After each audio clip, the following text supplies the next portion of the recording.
कहानी काया। गुरदीप कौर उर्फ गुड्डी ने जब 15 साल पूरे करके 16वें साल की दहलीज पर कदम रखा तो भजनपुरा में ही नहीं बल्कि जिले के 52 गांव 5 तहसीलों में केवल 2 हस्तियों के नाम का डंका बज रहा था। जमींदार खुशहाल सिंह की जमीन और बागान न सिर्फ भजनपुरा बल्कि कोसों तक फैले हुए थे। कहते हैं धन दौलत कैंसर की तरह है, जो एक बार फैले तो फैलती ही चली जाती है। खुशहाल सिंह ने जमीन जायदाद के अलावा कुलेथी गांव में चीनी के बर्तन ढालने की एक फैक्ट्री और एक खनसार भी खोल ली थी। यही नहीं, वो ग्वालचक में कंबल बनाने का एक बहुत बड़ा कारखाना भी लगाने वाला था। भजनपुरा के बड़े बुजुर्गों का कहना था कि धन और खुशहाली किसी वफादार कुतिया के समान कई पीढ़ियों से खुशहाल सिंह की 12 चौबारों वाली हवेली के आंगन में ऐसे चौकड़ी मारकर बैठी थी कि जाने का नाम ही नहीं ले रही थी। खुशहाल सिंह की तरह मग्गर सिंह भी भजनपुरे में ही जन्मा और पला बड़ा था, लेकिन मग्गर सिंह ने जिस दिन से हल छोड़कर अपने स्वर्गवासी पिता जवाहर सिंह की राइफल हाथ में ली थी, उसी दिन से जिले के 52 गांवों 5 तहसीलों में मग्गर सिंह का नाम भय की निशानी बन गया था। हर व्यक्ति का यही कहना था कि मग्गर सिंह बर्बाद कर देने वाला कोई श्राप है जो पूरे इलाके को लग गया था। किंतु गुरदीप कौर ने जब किसी तलवा जली मैना की तरह फुदक कर उम्र की 16वीं सीढ़ी पर पांव रखा तो उसकी सुंदरता और यौवन के चर्चे खुशहाल सिंह की प्रसिद्धि और मग्गर सिंह के भय से भी 4 कदम आगे बढ़ गए। गुरदीप के पिता छतर सिंह कई वर्ष पहले किसी फौजी मोर्चे पर वीरगति प्राप्त कर चुके थे। उस समय गुरदीप केवल 9 वर्ष की थी। उसकी मां परविंदर कौर ने बड़े जतन और देखरेख से गुरदीप का पालन पोषण किया था। परविंदर कौर बहुत साहसी भी थी। कोई दूसरी होती तो भरी जवानी में विधवा होने का दुख पाकर टूटकर रह जाती, किंतु उसने बहुत साहस से इस घाव को सहा था। गांव की दूसरी बेसहारा नारियों की तरह अपनी जमीन खुशहाल सिंह के हाथ बेचने या बटाई पर उठाने की बजाय उसने खेती बाड़ी का सारा काम खुद संभाल लिया था। लेकिन पकती हुई फसलों के साथ साथ जब गुरदीप भी बड़ी होती गई तो परविंदर कौर की आंखों में चिंता के साए गहरे होने लगे। फिर वो समय भी आया जब गुरदीप मां से 2 मुट्ठी ऊपर निकल गई। उसका लंबा कद, भरी भरी कलायां, कसा हुआ शरीर और बड़ी बड़ी चंचल आंखों से छलकती मस्ती को देखकर परविंदर कौर आप ही सहम जाती। कहते हैं जब सुंदरता और जवानी एक जगह हो जाए तो बड़े बड़े फन्ने खां के होश उड़ने लगते हैं। लेकिन ये भी सच है कि यदि सुंदरता और यौवन किसी गरीब के घर पर हो तो लुटेरों का साहस बढ़ जाता है। गुरदीप की सुंदरता की कहानियां भी भजनपुरा के खेत खलिहानों से आसपास के गांव खेड़ों तक जा पहुंची थी। किसी गांव का कोई मेला ठेला होता तो अनगिनत गबरू जवान ये आस लेकर मेले में जाते कि शायद गुरदीप नाम की वो परी भी अपनी सहेलियों के साथ मेला घूमने आई होगी। वो भी मेले वाली रात ही थी जब हर वर्ष की तरह इस बार भी सयालों की बस्ती के बाहर वाले मैदान में बैसाखी का मेला लगा था। दूर दूर के गांव खेड़ी से औरतें, मर्द, बच्चे, बूढ़े सभी मेला देखने आए थे। गुरदीप ने भी इस बार अपनी मां से बहुत जिद और खुशामद के बाद अपनी संगी सहेलियों के साथ मेला घूमने की आज्ञा ली थी। मेले में हर गांव का अपना एक अलग तंबू था। गुरदीप भी अपने गांव की तरफ से लगाए गए तंबू में ठहरी थी। इसके अतिरिक्त जो धनी व्यक्ति थे उन्होंने अपनी छोलदारियां अलग लगा रखी थी। मेला चढ़ते चांद की 11 तारीख से शुरू हुआ था और चंद्रमाह की 14 की समाप्त होने वाला था। आज मेले की आखिरी रात थी। आज की रात तो मेले में बहार थी। गैस की अनगिनत हंडों की जगमग करती रोशनी दूर दूर तक फैली हुई थी। एक और लाठी, कुश्ती, कबड्डी के खेलों में भाग लेने के लिए नवयुवकों के अखाड़े आए थे तो दूसरी ओर नौटंकी वालों के डेरे थे। खुशहाल सिंह का बेटा निहाल सिंह भी अपने यार दोस्तों के साथ मेले में पहुंचा था।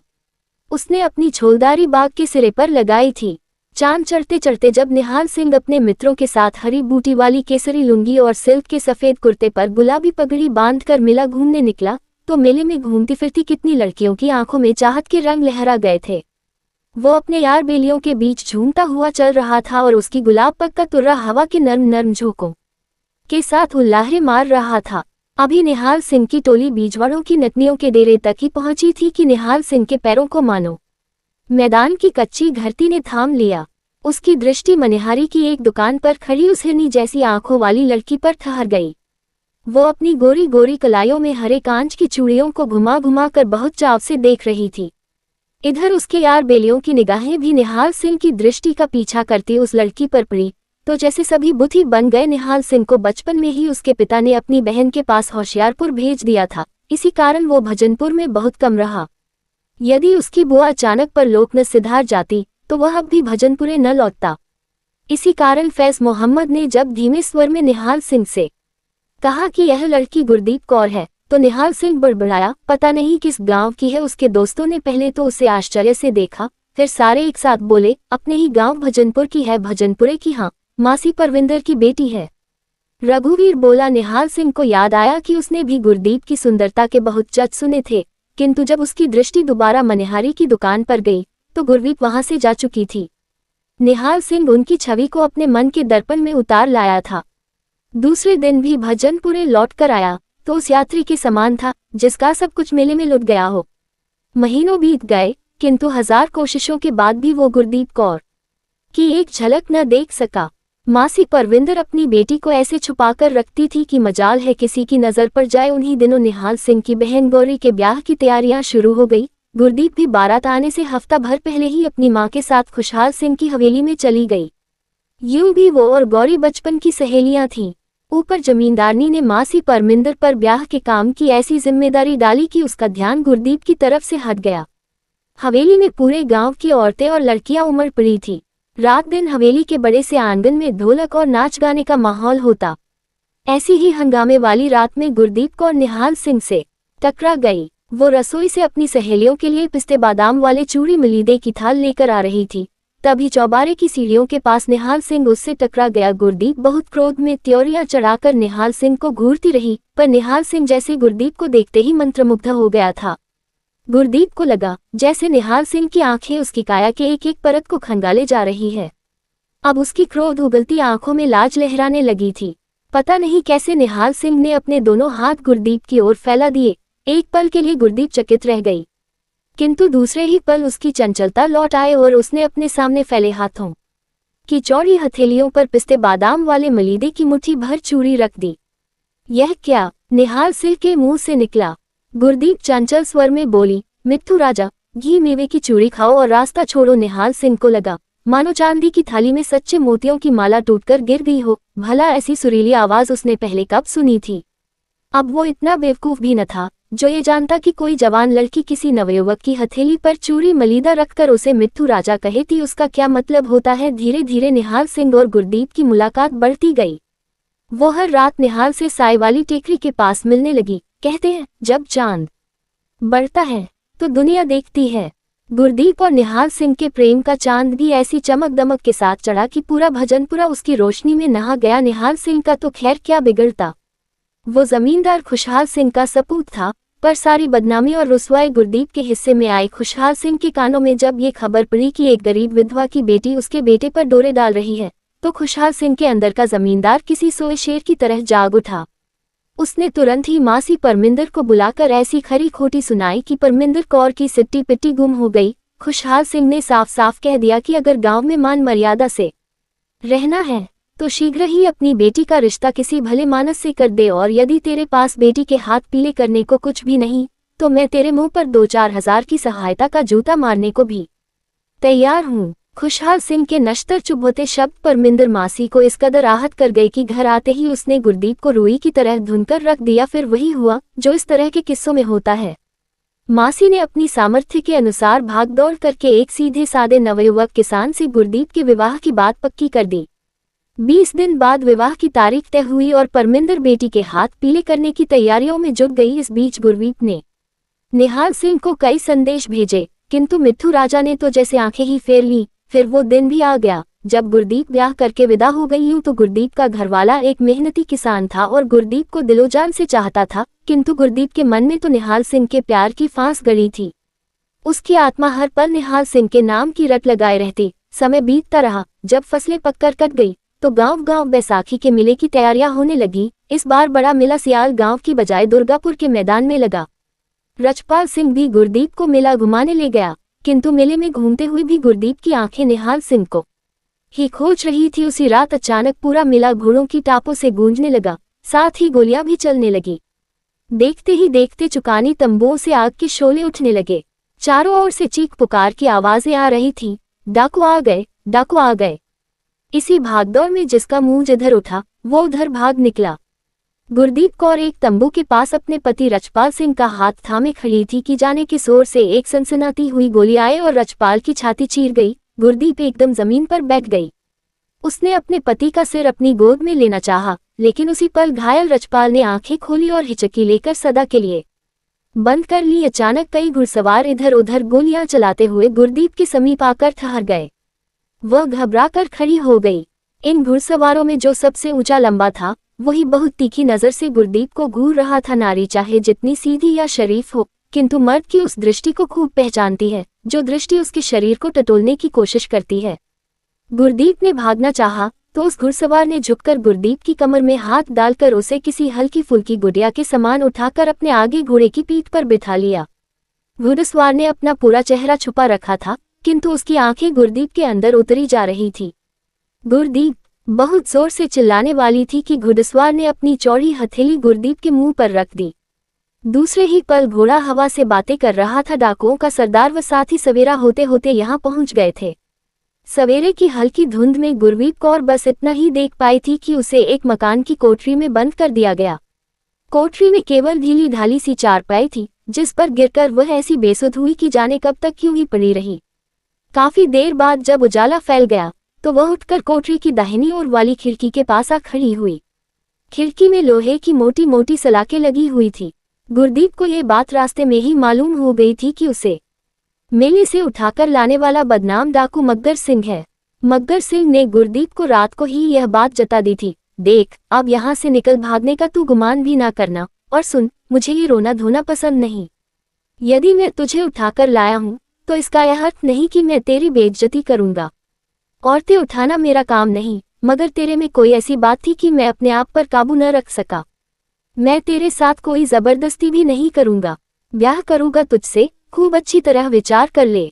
जो काम राजी खुशी से हो जाए वो काम अच्छा रहता है।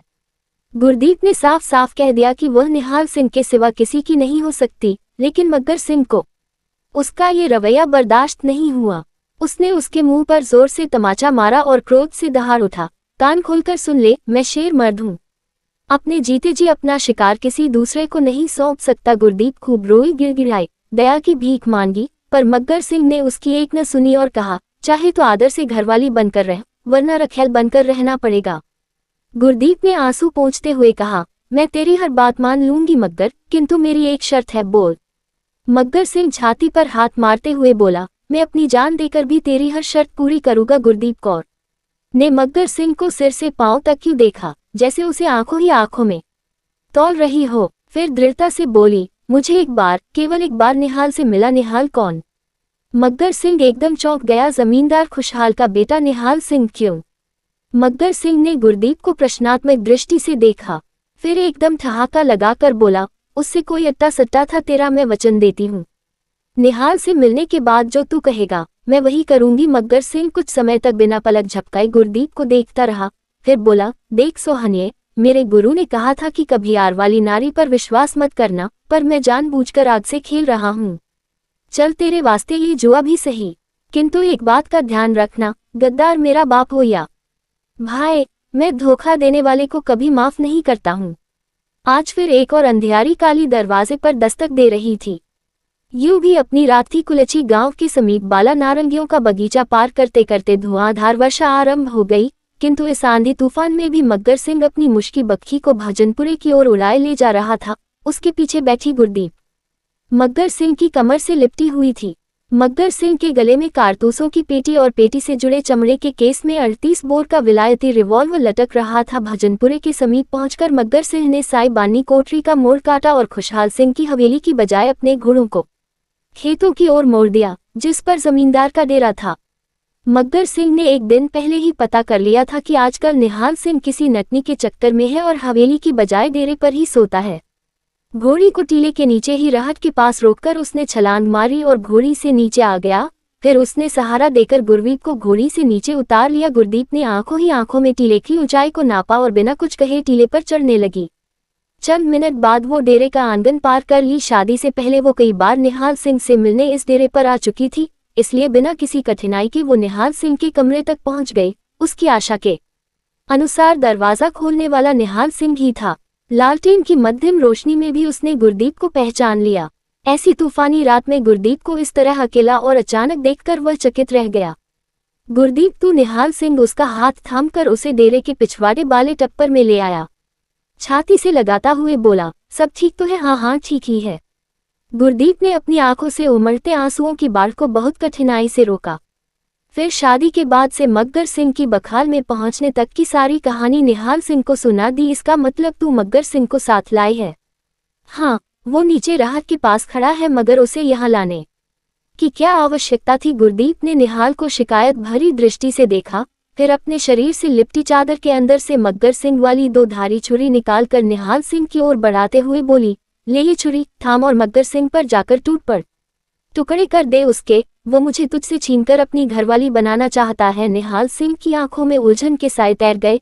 वो बेचैनी से अपने हाथ मलते हुए बोला, अगर उसके पास रिवॉल्वर हुआ तो एक अंग्रेजी तमंचा था उसके पास, लेकिन उसे मैंने उसकी कमर से बंधे केस से निकालकर रास्ते में कहीं फेंक दिया, फिर उसकी छुरी भी निकाल कर ले आई हूँ। मग्गर को पता भी नहीं कुछ निहत्था है अब, वो निहाल सिंह सोचने लगा। डर और चिंता उसके चेहरे पर साफ झलक रही थी, किंतु मेरा और एक डाकू का क्या जोड़? वो लड़ाई के 1000 पैंतरे जानता होगा। निहाल सिंह ने चिंता भरे स्वर में कहा, फिर बोला, तू इधर ही ठहर, मैं डेरे में सोए हुए नौकरों को उठाता हूँ। उनके पास लाठी, बर्छियां और थुकवा बंदूक भी है, वो सब एक साथ मिलकर मग्गर पर टूट पड़ेंगे नहीं। गुरदीप निहाल के सामने तनकर खड़ी हो गई और बोली, अगर तेरे मन में मेरी चाहत है तो तुझे मग्गर से अकेले निपटना होगा। तू पागल हो गई है, उसके साथ ही उसके पीछे पीछे आए होंगे। विश्वास कर, वो अकेला नहीं होगा। मैं अभी अपने नौकरों को उठाता हूँ। इतना कहकर निहाल सिंह दरवाजे की ओर बढ़ा तो गुरदीप ने उसकी बांह थाम ली, लेकिन निहाल सिंह ने गुरदीप का हाथ झटक दिया तो गुरदीप ने आश्चर्य से निहाल को देखा और व्यंग्य भरे स्वर में बोली, मुझे तो उसी समय तेरे काया होने का विश्वास हो गया था, जब तू मुझे अकेला छोड़कर अपने पिता के डर से शहर से भाग गया था। फिर रजपाल से मेरा ब्याह हुआ तो तूने पलटकर मेरी खबर भी नहीं ली। तू काया है मर जानिए, तेरी जगह कोई मर्द बच्चा होता तो मेरी डोली रजपाल के आंगन में न उतरती। चल अब बकबक न कर। निहाल सिंह ने उसे अपने सामने से धकेलकर आगे बढ़ना चाहा तो गुरदीप उसकी कमर से लिपट गई। निहाल सिंह ने वहीं से अपने आदमियों को आवाज दी, ओए रहमते श्याम सिंह, किंतु उसे तीसरी बार बोलने का अवसर न मिला। गुरदीप ने अपने पूरे बल से मग्गर सिंह वाली 2 धारी छुरी निहाल सिंह में उतार दी। निहाल सिंह ने पलटकर गुरदीप को देखा, उसकी फटी फटी आंखें आश्चर्यचकित थीं। गुरदीप अब भी पागलों की तरह निहाल सिंह पर वार करते हुए उसे बुजदिल और काय कहती जा रही थी। निहाल सिंह का बेजान शरीर गुरदीप कौर के पैरों में जा गिरा और तड़प कर ठंडा हो गया। कुछ देर बाद ही गुरदीप अपने रक्त भरे हाथों और लहू भरी छुरी सहित मग्गर सिंह की छाती से लगी फूट फूट कर रो रही थी।